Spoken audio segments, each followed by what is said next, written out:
मेरठ से करीब 25 किलोमीटर दूर गोटका गांव में इस वक्त खासा तनाव है। गांव के एक बालिग प्रेमी युगल ने 10 दिन पहले शादी कर ली। शादी की बात पता चलते ही आसपास के गांव में तनाव फैल गया। 84 गांव के लोगों ने सोमवार को एक महापंचायत की। इस पंचायत में सरधना के पूर्व विधायक संगीत सोम भी शामिल हुए। उन्होंने इस शादी को सिरे से नकारते हुए लड़के वालों को 5 दिन का अल्टीमेटम दे दिया। हम दूसरे धर्म में जाकर शादी कर सके, लेकिन बहन को बहू बुला कर नहीं रख सकते साहब। ये नहीं कर सकता कोई। वो ना हम देख सकते ना वो देख सकते।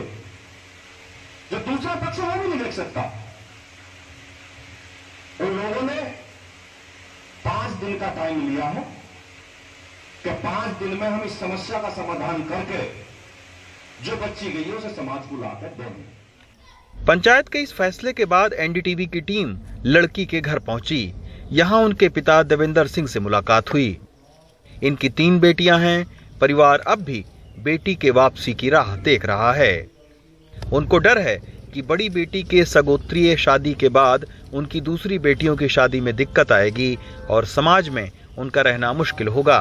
बेटी का भविष्य यही है जी, समाज को देखते हुए समाज ये चीज़ बर्दाश्त नहीं करता। गांव की लड़की और गांव का लड़का ही एक जगह है, एक ही गोत्र में शादी हो तो समाज का जो हिसाब है समाज उनसे बता रहा है हमारे यहाँ ऐसा नहीं होता।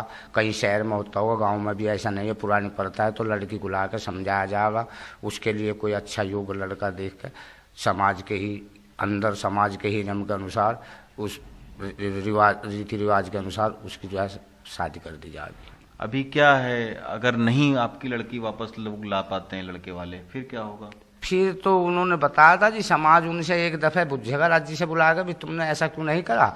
यदि वो ऐसा नहीं करा तो उसे कह दिया जाएगा भाई समाज से तेरा बहिष्कार है। कोई लड़ाई नहीं है, समाज से तेरा बहिष्कार है। तुझे शादियों में या आने में या जाने में या किसी प्रकार के खाने पीने में तुझे जो है संबंध नहीं रखा जाएगा। गाँव से जिस तरह से भी रहेगा तो अकेला रहेगा। गाँव से तेरा ताना बाना तोड़ दिया जाएगा। इसी गांव में देवेंद्र सिंह के घर से कुछ ही दूरी पर शादी करने वाले लड़के के पिता मुकेश सिंह का घर है। लेकिन जब हम उनके घर पहुंचे तो पता चला कि लड़के के पिता मौजूद नहीं हैं और घर वाले मीडिया से बात करने को तैयार नहीं हैं। ये जो आप सीधे घर देख रहे हैं, ये लड़के वालों का घर है, जिनका लड़का उस लड़की के साथ में शादी किया है। तो लड़की वाले तो बात कर रहे हैं, लड़के वालों से भी हमने बात करने की कोशिश की, लेकिन अभी जो उनके पिता हैं वो जहाँ पर लड़का लड़की हैं उनको खोजने, उनको समझाने के लिए गए हुए हैं। तो बाकी लोग, घर के लोग बात नहीं करना चाहते हैं मीडिया से। निश्चित तौर पर जो सामाजिक बहिष्कार जैसी जो चीज़ें हैं जो कि पंचायत में कही गई हैं, उसका डर भी बहुत ज़्यादा है। आमतौर पर बड़े शहरों में उस तरीके से कौन किससे शादी कर रहा है मतलब नहीं रखते हैं, लेकिन चूंकि गांव और ख़ास तौर पर अगर हम बात करें पश्चिमी उत्तर प्रदेश, हरियाणा, यहाँ पर समान गोत्र में शादी करना एक तरीके से अपराध माना जाता है। प्रेमी युगल बालिग है और मेरठ में रजिस्टर्ड शादी करके वो शहर से कहीं दूर चले गए हैं। लेकिन गांव में नौजवानों से लेकर बुजुर्ग तक सब इस शादी से खासे नाराज हैं। उनका कहना है कि पंचायत की बात न मानने पर सामाजिक बहिष्कार से लेकर लड़ाई झगड़े तक की नौबत भी आ सकती है। क्या होगा वही होगा, फिर जो मंजूर खुदा होता है वही होगा। नहीं, फिर भी देख लो उसका क्या होगा परिणाम। भाई गांव को तो ये बात मंजूर नहीं है। गांव का लड़का है, गांव की लड़की को रख ले। और अगर फिर भी कहीं दूसरी जगह रहते हैं तो दूसरी जगह रहते हैं तो नहीं, दूसरे को वो अपने लड़के का ब्याह करेंगे, ये अपनी का कर लेंगे।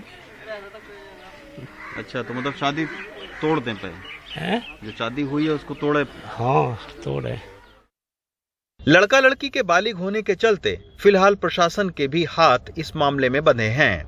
कोशिश यही है कि शादी करने वाले प्रेमी युगल को सुरक्षा मुहैया की जाए। मीडिया के माध्यम से जानकारी प्राप्त हुई है कि एक युवक और युवती ने प्रेम विवाह किया है और एक प्रार्थना पत्र भी देना प्रकाश में आया है, जिसमें वो सुरक्षा की मांग करें।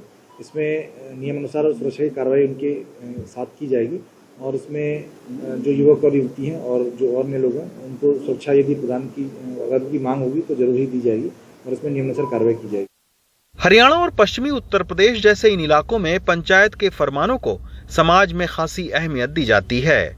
अब चिंता इस बात की है कि अगर पंचायत के इन फैसलों पर अमल होता है तो लड़की का भविष्य कई चिंताओं से घिर जाएगा। तो निश्चित तौर पर गांव और आसपास के जो 84 गांव हैं वहां का भी यही विषय को लेकर चर्चाएं हैं।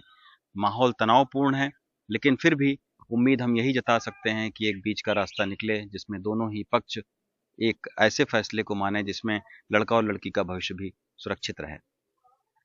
गोटका गांव से गौरी प्रसाद के साथ रवीश रंजन शुक्ला, एनडीटीवी इंडिया।